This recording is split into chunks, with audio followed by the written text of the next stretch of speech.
Friends, कैसे हैं आप सब। मैं अंकिता गुप्ता आपका स्वागत करती हूँ आपके अपने YouTube channel Gurukul techno classes में एक कदम लक्ष्य की ओर।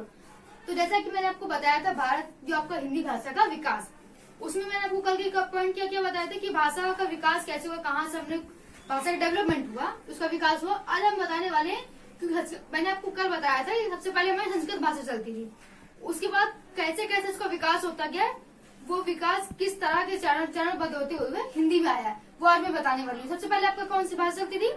आदिजन्य संस्कृत। कौन सी भाषा चलती थी? आदिजन्य संस्कृत।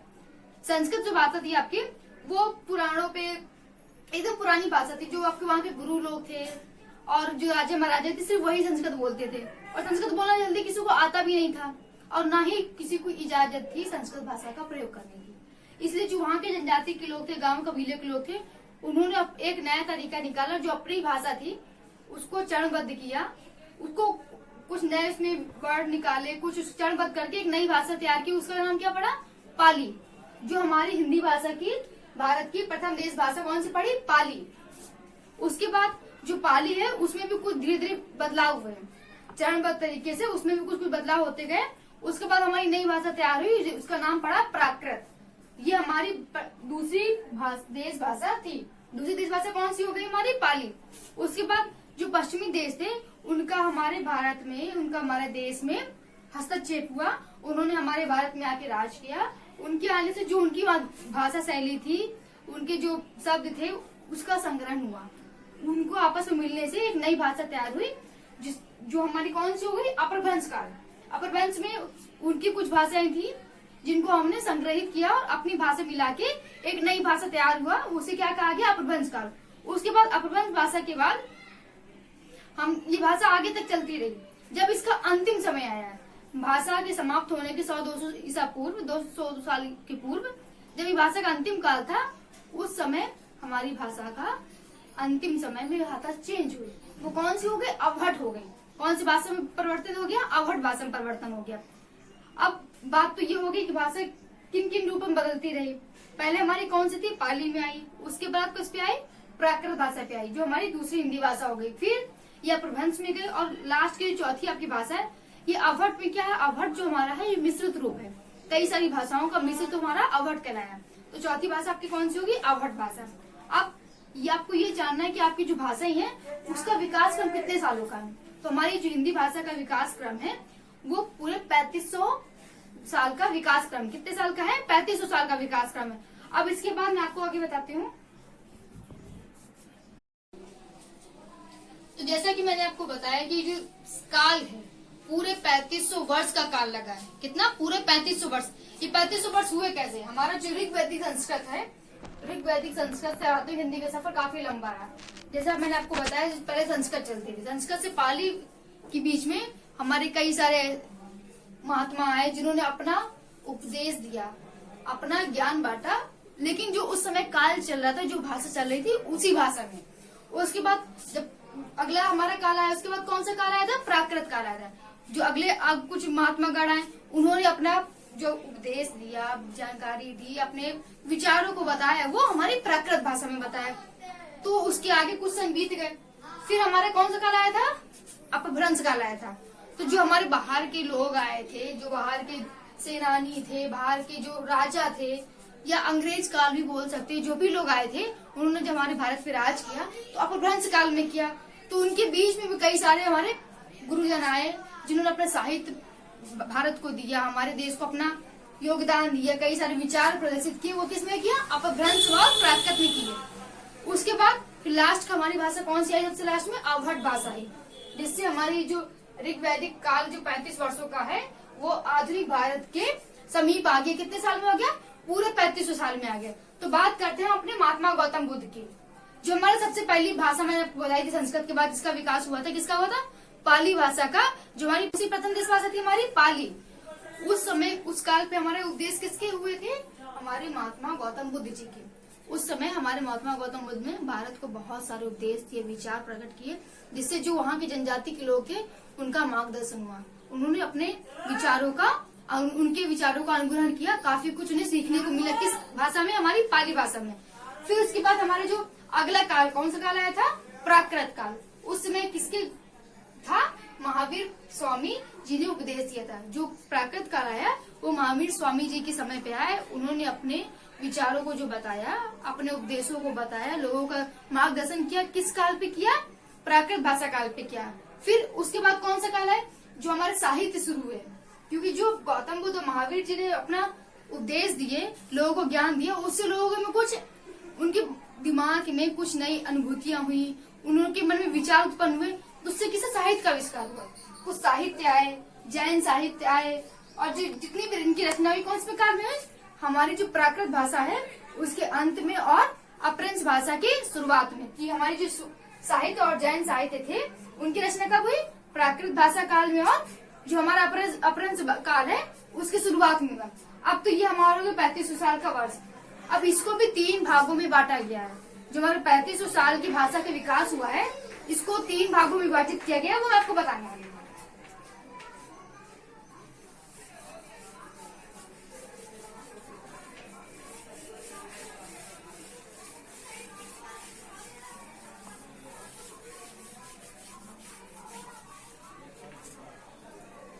दोस्तों, जो हमारे मध्य एशिया के लोग थे, जो मध्य एशिया की जनजाति थी, ईरान के लोग थे, मैंने पहले भी आपको बताया था, वो हमारे भारत आए थे। कहाँ आए थे?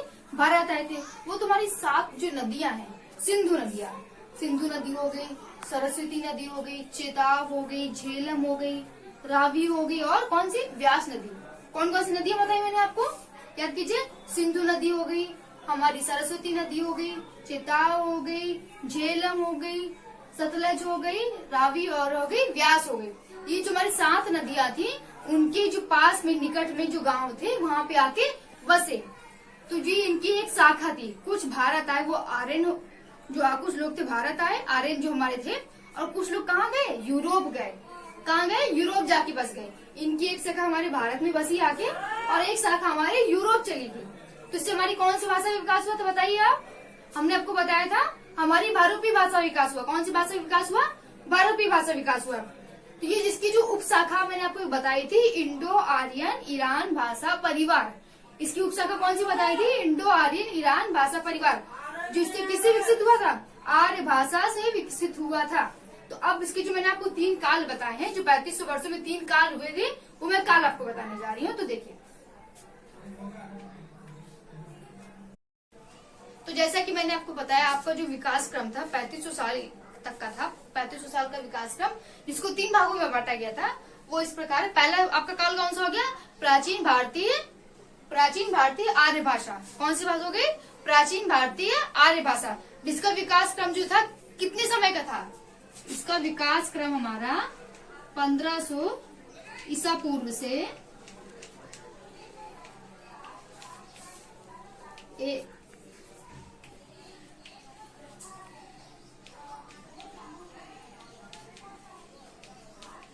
'तो जो हमारा पहला जो भाग था, जो 3500 वर्षों का, जिसको 3 भागों में बांटा गया था, जो पहला काल था हमारा प्राचीन भारतीय आर्य भाषा का, उसका समय सीमा कितनी थी?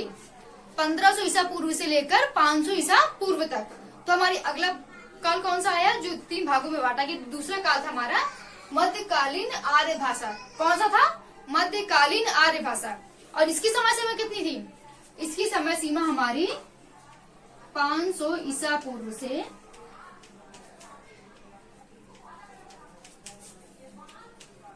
1000 ईस्वी। जो हमारा दूसरा काल आया, कौन सा आया? मध्यकालीन आर्य भाषा का जो समय सीमा आई, उसका काल कितना था? उसका काल हमारा था 500 ईसा पूर्वी से लेकर 1000 ईस्वी तक। कितना था? 500 ईसा पूर्व से लेकर 1000 ईस्वी तक। और हमारा आखिरी जो काल बचा, आधुनिक आर्य भाषा, जो आखिरी भाग था हमारा, उसका नाम था आधुनिक आर्य भाषा। इसकी समय सीमा कितनी है आपके? देखिए, 1000 ईस्वी से 1000 ईस्वी से अब तक चली आ रही है। इसकी समय की सीमा कितनी है? जो आधुनिक आर्य भाषा है उसकी समय सीमा 1000 ईस्वी से अभी तक चली आ रही है। ठीक, 3 काल आपके 3 भाग कौन कौन से हो गए? प्राचीन भारतीय आर्य भाषा, दूसरा मध्यकालीन आर्य भाषा, और तीसरा और आखिरी आधुनिक आर्य भाषा। पहले का समय सीमा कितनी हो गई? 1500 ईसा पूर्व से 500 ईसा पूर्व तक। दूसरे की हो गई 500 ईसा पूर्व से 1000 ईस्वी तक, और तीसरा हमारा हो गया 1000 ईस्वी से अब तक का। रही बात 1000 ईस्वी की, 1000 ईस्वी में जब तुर्कों का आक्रमण हुआ था तो उनकी जो अरबी और फारसी भाषा थी, कौन सी भाषा थी, उनकी जो अरबी और फारसी भाषा थी, उसका प्रभाव हमारी जो भाषा था उस पर दिखने लगा था। जो 1000 ईस्वी में हमारे भारत में जो आक्रमण हुआ तो जो उनकी भाषा थी, कौन सी भाषा थी, उनकी जो अरबी भाषा थी और फारसी भाषा थी, मैंने आपको बताया हुआ है, आक्रमण के दौरान उनकी जो अरबी और फारसी भाषा का प्रभाव हमारी भाषा के ऊपर दिखने लगा था। ठीक है दोस्तों, इतना आपको समझ में आया? ध्यान दीजिए, जो भी मैंने आपको बताया वो बहुत ध्यान से आप नोट कर लीजिएगा, ताकि एक एक पॉइंट आपको याद रहे, आगे आपको दिक्कत ना हो। नोट्स बनाते चलिएगा, कुछ भी मत भूलिएगा। जो भी चीज आपको समझ में नहीं आ रही है तो प्लीज कमेंट कीजिए, कमेंट कर सेक्शन में बताइए, वो मैं आपको दोबारा से बताऊंगी, दोबारा से क्लियर करूंगी। ये तो बात है आपकी भाषा के विकास की। अब बात मैं आपको ये भी बोलना चाहती हूँ, जो समय कोविड-19 चल रहा है, बहुत ही क्रूशल समय है, बहुत ही दिक्कत हो रही है, लोगों के जो आंकड़े हैं बढ़ते ही जा रहे हैं। तो प्लीज अपने घर पे रहिए, समय समय पे हाथ धोते रहिए, और प्लीज 20 सेकंड तक हाथ धोइए। बाहर निकलना बहुत अवॉइड कीजिए, बिल्कुल मत निकलिए बाहर। बहुत आवश्यकता पड़ने पर भी कोशिश कीजिए बाहर ना जाएं, घर पे रहें। बच्चों से बोलिए घर पे रहने के लिए, घर पे रहें, सेफ रहें और अपना ध्यान रखिए। तो ये जो मैंने आपको बताया हुआ है ये पूरा नोट कीजिए, अच्छे समझिए। और जो हमने आपको हमारा चैनल है गुरुकुल टेक्निकल क्लासेस, एक कदम लक्ष्य की ओर, प्लीज इसको लाइक कीजिए, सब्सक्राइब कीजिए, शेयर करना बिल्कुल मत भूलिए। तो आज के लिए हमारी क्लास यहीं तक, अगली क्लास मैं आपको कल देने वाली हूँ, उसके लिए थैंक यू।